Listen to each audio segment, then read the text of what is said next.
பொதுவாக 1+1 2 தானே, இல்லை 1+1 1.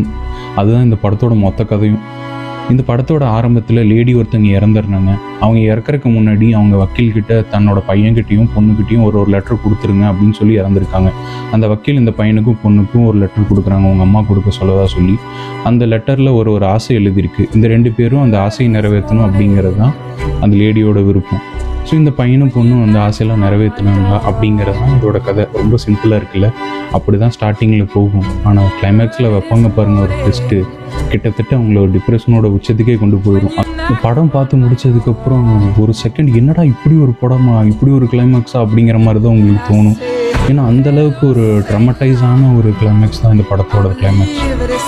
சுத்தமாக எதிர்பார்க்க முடியாத அளவுக்கு ஒரு ஷாக்கிங் கிளைமேக்ஸ் இந்த படத்தில் இருக்கும். இந்த படத்தோட பேர் இன்சென்டிவ்ஸ். நீங்கள் ஒரு வித்தியாசமான மூவி பார்க்குற ஆளாக இருந்தால் கண்டிப்பாக இந்த படம் உங்களுக்கு பிடிக்கும். இந்த மூவி எனக்கு தெரிஞ்சு நீங்கள் டவுன்லோட் பண்ணி பார்க்குற மாதிரி தான் இருக்கும்.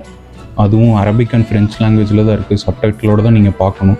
பட் வித்தியாசமான ஒரு மூவி பார்க்கணுன்னு கண்டிப்பாக ட்ரை பண்ணுங்கள். இந்த படம் ஆல்ரெடி பார்த்துருந்தீங்கன்னா கமெண்ட்ஸில் சொல்லுங்கள். வீடியோ பிடிச்சிருந்தா லைக் அண்ட் ஃபாலோ பண்ணிக்கோங்க. பை. Dankeschön.